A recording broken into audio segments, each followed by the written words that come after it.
तो उनकी कोठी भवन ये बना तब से कोई कारण से खाली था। तो रातों रात सामान भर भुरा के तांगे वांगे उस समय रेलगाड़ी से पूरा पूरा कलेक्ट्रेट उठा करके अपने वर्तमान के कोठी पैलेस में पहुंचाया था। ये लगभग 90 साल पुरानी बात है, लेकिन समय पलटता है वापस। ये हमारा फ्रीगंज क्या धूमधाम से कलेक्ट्रेट का आज भूमि पूजन कर रहा है। जोरदार अभिनंदन करें नए दौर के नए समय के लिए। अनिल जी ने सब बोला, लेकिन मुद्दे की बात अनिल जी भूल गए।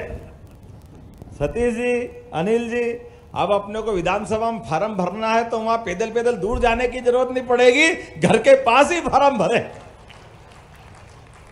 यही जुलूस घुमाओ फ्रीगंज में, यही कलेक्ट्रेट आ जाओ, इससे अच्छा क्या आनंद है।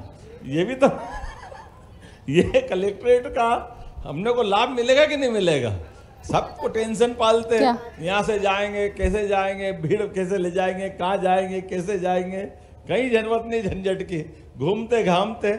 और हमारे लिए भी सौभाग्य की बात है। अब देखो अपने यहाँ बदलते दौर में संभाग का कार्यालय हमारा है, संभाग और जिले के कार्यालय अलग अलग बनेंगे। जिले के कार्यालय की महत्ता जिले की, संभाग के कार्यालय की महत्ता संभाग की, और एक धर्मस्व और संभाग का साथ सिंहस्थ का कार्यालय भी। तीनों कार्यालय अपने सबके आंखों के सामने कितने प्रकार की सुव्यवस्था स्थापित हो रही है। आप बताइए कब अपना संभाग बना? 1980 में। लेकिन संभाग आयुक्त तो बैठते अपने कलेक्ट्रेट में, और उस कलेक्ट्रेट में संभाग आयुक्त और कलेक्टर दोनों बैठते थे। लेकिन वास्तव में संभाग का कार्यालय मतलब आईजी भी वहां बैठे, डीआईजी भी वहां बैठे, सभी प्रकार के अलग अलग कार्यालय जितने संभाग लेवल के उनकी एक बिल्डिंग होना चाहिए, और कलेक्ट्रेट की एक बिल्डिंग होना चाहिए जिसमें कलेक्टर भी बैठे, एसपी भी बैठे, सभी जिले के सारे अधिकारी बैठे। लेकिन इसके अभाव में क्या होता था, आईजी साहब को घर से कार्यालय चलाना पड़ता था, डीआईजी साहब वो यातायात थाने के पास से कार्यालय चलाते थे, एसपी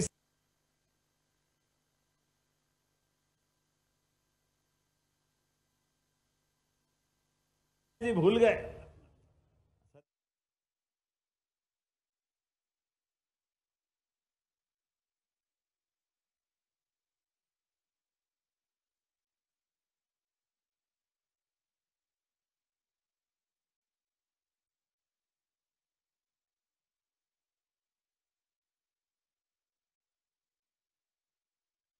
ये सिस्टम हम बना रहे हैं कि हमारे अपने जिस लेवल के जिस स्तर के अधिकारी हैं वो अधिकारी एक ही जगह बैठे।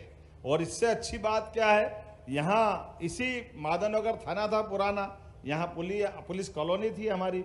ये इतनी बड़ी जगह कि हमारे सारे मित्र कह रहे थे कि हमने देखा इतनी बड़ी जगह थी क्या फ्रीगंज में, पता ही नहीं चल रहा। खाक में छोरा गांव में ढिढोरा, जोरदार ताली बजाओ। ये तो आनंद अपने को निगाह से लाना पड़ता है, कहाँ से निकलेगा, सब मिल जाएगा। जहाँ चाह वहाँ राह। और आप भी तो अपने बीच में और बड़ी संभावना भी छिपी हुई है, लेकिन आज मैं उस पर बात नहीं कर रहा हूँ। आज तो जो हो रहा है इसका मॉडल भी इतना अच्छा बन रहा है कि जो हमारी पार्लियामेंट बनी नई वर्तमान की लोकसभा, जोरदार ताली बजाओ माननीय नरेंद्र मोदी जी के लिए।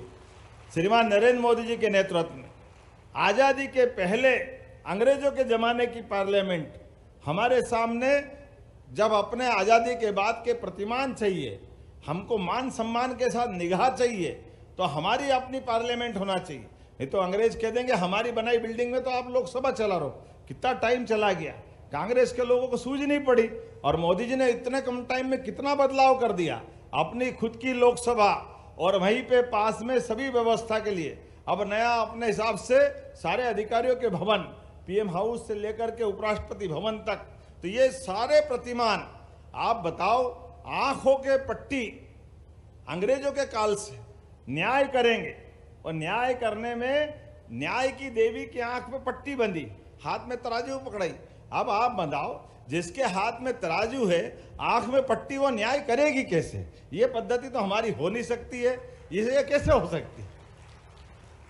आंख जिसकी बंद है वो न्याय करने की कल्पना करे, लेकिन न्याय करने के लिए ये कल्पना विदेश की हो सकती है, अपने देश की तो नहीं हो सकती। इसलिए न्याय संहिता बना करके यशस्वी प्रधानमंत्री ने जब नए कानून के नए नियम लागू करने का काम किया, तो मुझे इस बात की प्रसन्नता है, सबसे पहले चीफ जस्टिस ऑफ इंडिया ने उसकी पट्टी खोलने का काम करा, न्याय की मूर्ति की, उस देवी की प्रतिमा की, कि आंख खोलकर न्याय होना चाहिए। ये पद्धति हमारे यहाँ है। इसलिए एक नहीं, ऐसी कई सारी चीजें हैं। लेकिन उस लोकसभा के साथ बात कर रहा था तो लोकसभा से जोड़ के बात करूंगा। लोकसभा का जो वर्तमान का मॉडल है, वो मॉडल हमारा एक तरह से ये यहाँ का कलेक्टर का मॉडल भी बनेगा। मैं जोरदार अभिनंदन करना चाहूंगा इस माध्यम से। उज्जैन भी वो लोकतंत्र की धरती है। 2000 साल पहले सम्राट विक्रमादित्य ने शकों को, विदेशी हमलावरों को खदेड़ने का काम दुनिया के सामने किया, तो वो गौरव धरती उज्जैन है, अवंतिका है। हमें इस बात का गर्व है। अतीत के काल में ऐसे कई सारे कलंक लगे हुए, उन कलंकों से निजात पाते हुए सही अर्थ में आगे बढ़ने के लिए। लेकिन एक बात नहीं है, कलेक्ट्रेट भी बन रहा है तो कितने मंजिल का बन रहा है? 7 मंजिल का बन रहा है। जोरदार अभिनंदन करो, 7 ताले। ये हमारा भवन अद्भुत भवन बनेगा। इस भवन के साथ एक सौगात और भी मिल रही। हम सबको मालूम है माधवनगर हॉस्पिटल वर्तमान में हमारे पास में, कोविड के समय सबको मालूम था। आज के निर्माण कार्य में 100 करोड़ का एक नया हॉस्पिटल का पूरा विंग बन रहा। जोरदार अभिनंदन करें उस नई व्यवस्था के लिए।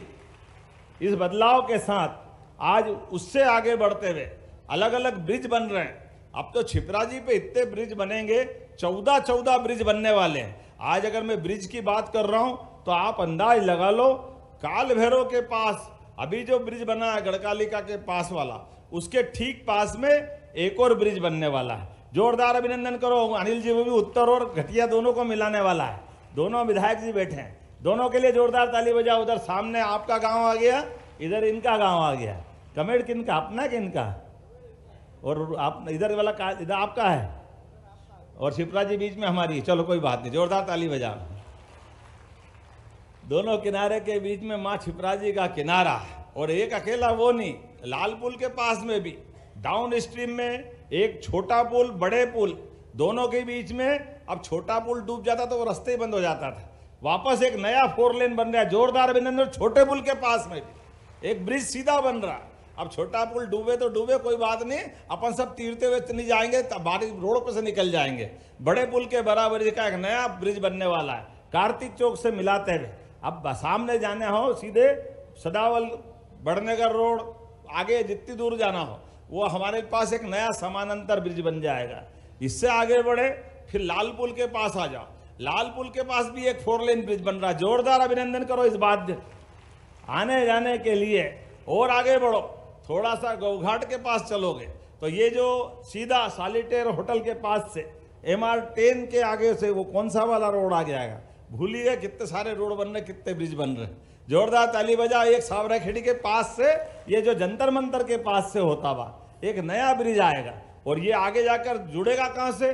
ठेठ एक ग्रीन एक्सप्रेस वे बन रहा चिंतामन के पास से होता हुआ पीछे की तरफ से गोंदिया होकर के इंदौर तक का।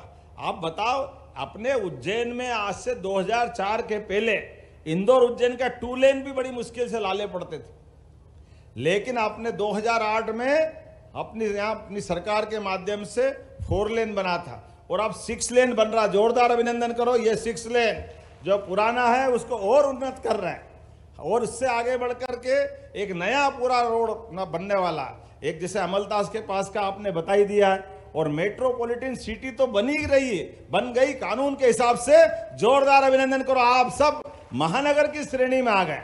अब हमारी श्रेणी में कोई कमी नहीं। और आगे मेट्रो भी आ रही, मेट्रो भी ऐसी आ रही कि धूमधाम से आएगी। मेट्रो की 3 बत्ती चौराहे के वहां से आगे से वहां आगे चले जाओ तो अपना महामृत्युंजय द्वार है। उस द्वार के वहां से 2 हिस्से। कलेक्टर साहब ऐसे ही है ना? कहाँ गए कलेक्टर? ऐसे ही है ना? एक रास्ता